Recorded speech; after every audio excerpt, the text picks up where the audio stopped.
ગાય માતા સત્સંગ ધાર્મિક કથાઓમાં આપનું હાર્દિક સ્વાગત છે।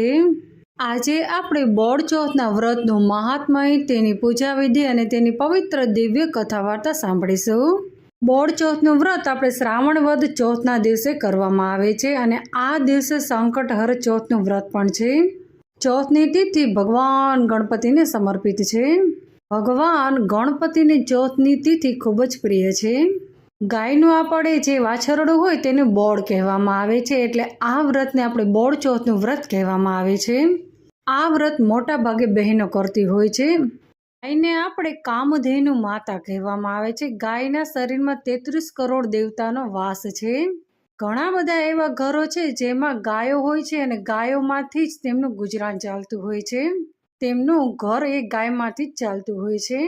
ગાયનું ઋણ આપણા ઉપર એટલું બધું છે કે જે આપણે ક્યારેય પણ ચૂકવી નથી શકતા। ગાય આપણને દૂધ આપે છે, દૂધમાંથી આપણે દહીં બનાવીએ છીએ, છાશ બનાવીએ છીએ, ઘી બનાવીએ છીએ, માખણ બનાવીએ છીએ અને જે ગાયનો આપણે પોદરો હોય છે, જે છાણ કહીએ છીએ, તે પણ આપણે સૂકવી અને તેનું હવન કરીએ છીએ। ગાયના છાણનો ધૂપ અથવા તો હવન કરવાથી આપણા ઘરમાં જે નકારાત્મક ઉર્જા હોય છે તે હંમેશા માટે સમાપ્ત થઈ જાય છે। ગાયનું દૂધ આપણા બાળકોને પીવડાવવાથી તે હંમેશા તંદુરસ્ત રહે છે। ગાયનું ઘી પણ એટલું જ ઉપયોગી છે। ગાયના ઘીમાંથી ઘણા એવા બધા રોગો છે જે હંમેશા માટે મટી જાય છે।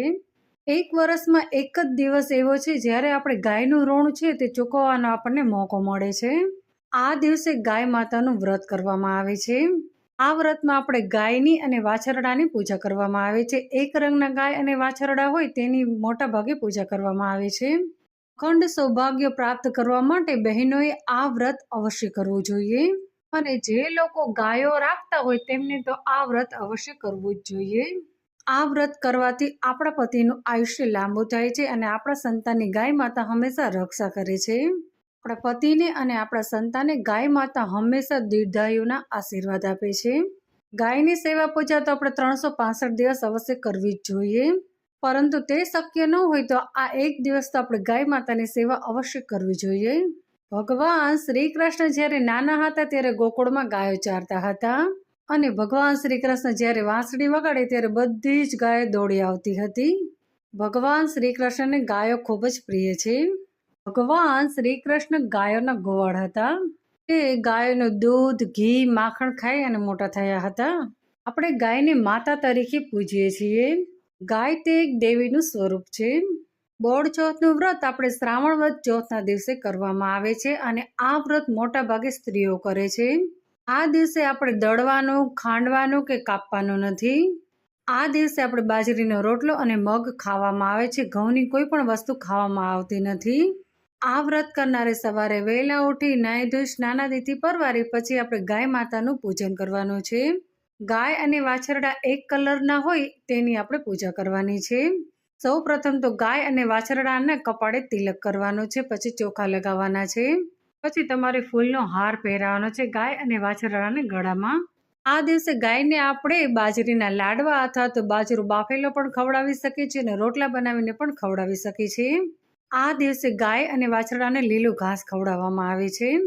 જ્યારે તમે પૂજા કરતા હોય ત્યારે તમારે બાજરાનો લોટ હોય તેમાં થોડો ગોળ અને ઘી નાખી અને તેને લાડવા બનાવવા અથવા તો કોલેર બનાવી અને આ ખવડાવી અને તમારે ગાયની અને વાછરડાની પૂજા કરવાની છે।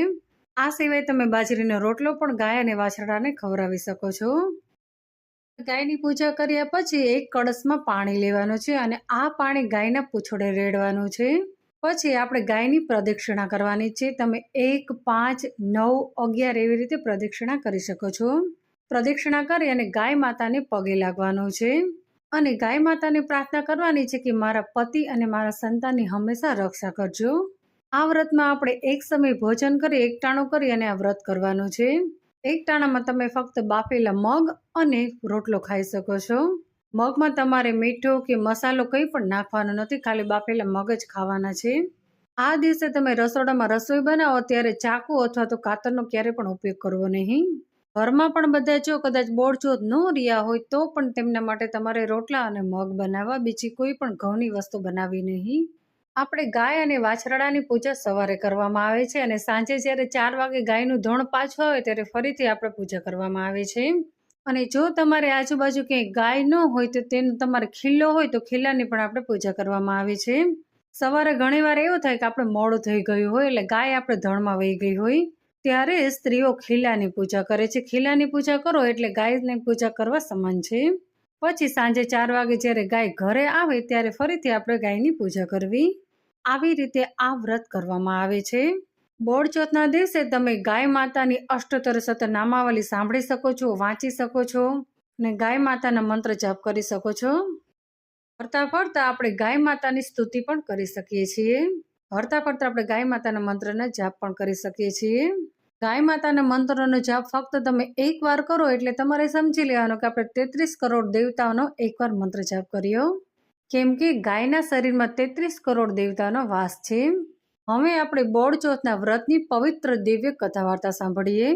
રામપુર નામના ગામમાં એક સાસુ અને વહુ રહેતા હતા. આ સાસુ અને વહુ બંને વિધવા હતા, બંને એકલા રહેતા હતા. આ સાસુ વહુને માલ મિલકતમાં ફક્ત એક ઓરડો હતો અને એક ગાય અને વાછરડો હતો. આ ગાય અને વાછરડા ઉપર જ તેમનું ગુજરાન ચાલતું હતું, તેમનું ઘર ચાલતું હતું. ગાયના દૂધ વેચી અને ગાયના દૂધમાંથી જે પણ પૈસા મળે તેમાંથી તે પોતાના પરિવારનું પાલન પોષણ કરતા હતા.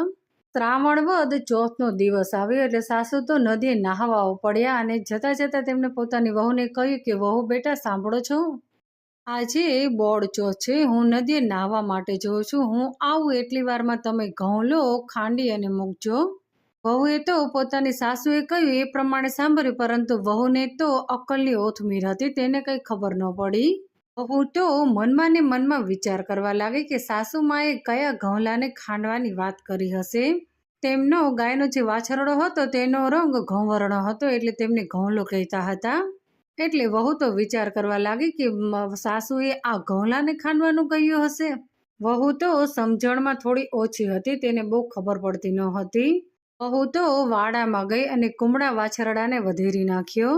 પછી તો આ વહુએ ચૂલો સળગાવીને ચૂલા ઉપર તપેલું મૂક્યું અને તપેલામાં તેને આ ઘઉંલો રાંધવા મૂક્યો. થોડી વાર થઈ પછી સાસુમાં તો નદીએથી નાહી અને ઘરે આવ્યા અને કહેવા લાગે કે વહુ બેટા તમે ઘઉંલો રાંધ્યો છે કે નહીં? સાસુમાના આ જવાબમાં વહુએ કહ્યું કે સાસુમાં તમે તો મને ઘઉંલો ખાંડવાનું કહ્યું હતું, પણ બાપા ઘઉંલો તો કેટલો તોફાની હતો, આ મુસીબતે મેં તેને ખાંડી અને ચૂલે ચડાવ્યો છે. વહુની આ વાત સાંભળીને સાસુમાના હૈયામાં તો ફાડ પડી અને સાસુમાં તો કહેવા લાગે વહુ તમે કયા ઘઉંલાની વાત કરો છો? વહુએ તો ચોખવટ કરી અને સાસુમાને કહ્યું બીજો કયો ઘઉંલો, આપણે ગાયનો વાછરડો, બીજો ક્યાં આપણે ઘઉંલો છે? આ સાંભળીને સાસુમાની આંખમાં તો આંસુ આવી ગયા. સાસુએ તો કપાળ પર હાથ પછાડતા કહ્યું કે વહુ બેટા મેં તમને તો ઘઉંલાનું ધાન રાંધવાનું કહ્યું હતું, તમે તો વાછરડાને વધેરી નાખ્યો. આ સાંભળી અને સાસુ અને વહુ બંને કપાળ કૂટવા લાગ્યા, હાય હાય રામ કરવા લાગ્યા. આજે તો બોળચોથનો દિવસ છે, ગામની બધી સ્ત્રીઓ હમણાં આપણે ગાય અને વાછરડાની પૂજા કરવા માટે આપણા ઘરે આવશે. આપણે આ બધી સ્ત્રીઓને શું જવાબ આપીશું? આમ કહીને સાસુ અને વહુ તો ખૂબ જ ગભરાઈ ગયા. પછી સાસુએ તો વહુને કહ્યું કે વહુ આ ઘઉંલાનો હાંડલો તમે માથે મૂકો અને ઉકેરડામાં જઈ અને દાટી આવો. આ સમયે તો ગાય વગડામાં ચરવા ગઈ હતી. વહુ તો હાંડલો માથે મૂક્યો અને ઉકરડામાં જઈ અને દાટી આવી. પછી તો સાંજનો સમય થયો એટલે વગડામાંથી ગાય ઘરે પાછી આવી અને તેને ફરિયામાં જોયું તો પોતાનો ઘઉંલો ન હતો, પોતાનો વાછરડો ન હતો. આ જોઈને ગાય તો ખૂબ જ ગભરાઈ ગઈ.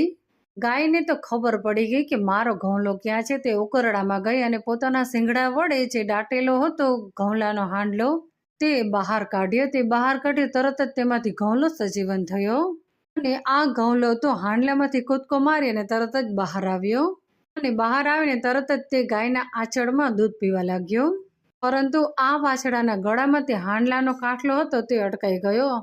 સમય થયો એટલે ગામની બધી સ્ત્રીઓ આ સાસુવહુના ઘરે ગાય અને વાછરડાની પૂજા કરવા માટે આવી. ગામમાં આ સાસુવહુની જ એક સરખા એક જ કલરના ગાય અને વાછરડા હતા, માટે બધા જ તેમને તે પૂજા કરવા માટે આવતા હતા. ગામની બધી સ્ત્રીઓ સાસુવહુના ઘરે આવી, જોયું તો ઘર બંધ હતું. સાસુ અને વહુ તો બીકના મારા કમાડ બંધ કરીને અંદર બેસી ગયા હતા. જે સ્ત્રીઓ પૂજા કરવા આવી હતી તેમાંથી એક ગોરાણીએ કહ્યું કે બા તમે ઘર કેમ બંધ રાખ્યું છે? આજે અમારે બોળચોથનું વ્રત છે, અમે તમારા ગાય અને વાછરડાની પૂજા કરવા માટે આવ્યા છીએ. પરંતુ સાસુએ અને વહુએ તો કંઈ ઉત્તર ન આપ્યો અને બારણું પણ ન ઉઘાડ્યું.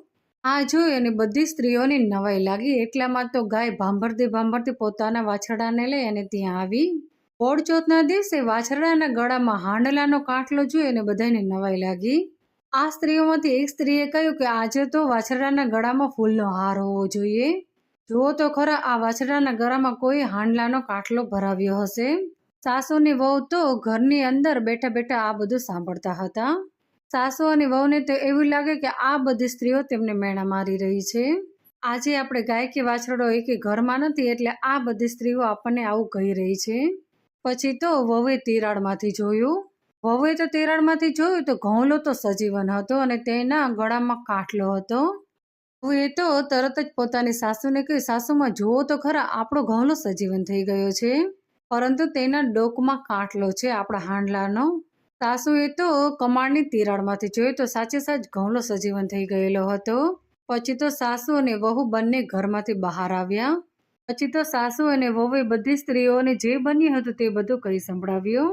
સાસુ તો બધી સ્ત્રીઓને કહેવા લાગી કે તમારા વ્રતના પ્રતાપે જ મારો ઘઉંલો આજે સજીવન થઈ ગયો છે. મારી વહુએ તો તેને મારી જ નાખ્યો હતો, પરંતુ તમે એમને જીવનદાન આપ્યું છે. પછી તો બધી સ્ત્રીઓએ ગાય અને વાછરડાની પૂજા કરી અને વાછરડાના ગળામાં જે કાંઠલો હતો તે કાઢ્યો અને ફૂલનો હાર પહેરાવ્યો. અને પછી બધી સ્ત્રીઓએ ગાય અને વાછરડાની પૂજા કરી અને ગાયના કાનમાં કહ્યું કે ગાય માતા સત તમારું અને વ્રત અમારું. પછી તો ગાય અને વાછરડાની પૂજા કરી અને ગાયના ફરતે બધા જ ગરબા ગાવા લાગ્યા. આ દિવસથી ગામની બધી સ્ત્રીઓએ વર્ષ બોડ ચોથનું વ્રત કરવાનો નિયમ લીધો. આ દિવસથી એવું કહેવાય છે કે આ દિવસે જે વ્રત કરે તેને દળવું નહીં, ખાંડવું નહીં અને કાપવું નહીં. ગાય માતાના શરીરમાં 33 કરોડ દેવતાનો વાસ છે, માટે દરેક ભાવિક ભક્તોએ ગાય માતાની અવશ્ય પૂજા કરવી જોઈએ અને ગાયને આપણે લીલું ઘાસ, રોટલી આપણને જે પણ મળે તે અવશ્ય ખવડાવવી જોઈએ. અહીં આપણે આ પવિત્ર દિવ્ય કથા વાર્તા સમાપ્ત કરીએ છીએ. હે ગાય માતા, તમે જેવા આ સાસુઓને ફર્યા તેવા સર્વને ફળજો. વ્રત કરનાર, વાર્તા લખનાર, વાર્તા સાંભળનાર સર્વનું કલ્યાણ કરજો, સર્વની દશા સુધારજો, બધાને સુખ સંપત્તિ અને સંતતિ આપજો, શ્રદ્ધા, વિશ્વાસ અને સનિષ્ઠતા પ્રદાન કરજો. બોડ ચોથના દિવસે આપણે ગાય અષ્ટોત્તર શત નામાવલી અવશ્ય સાંભળવી જોઈએ. ગાય માતાના પવિત્ર દિવ્ય 108 નામ અવશ્ય સાંભળવા જોઈએ. હું મારો આગળનો વિડીયો ગાયની અષ્ટોત્તર શત નામાવલી તમારી સાથે અવશ્ય શેર કરીશ. અહીં આપણે આ વિડીયો સમાપ્ત કરીએ છીએ. બોલો ગાય માતાની જય.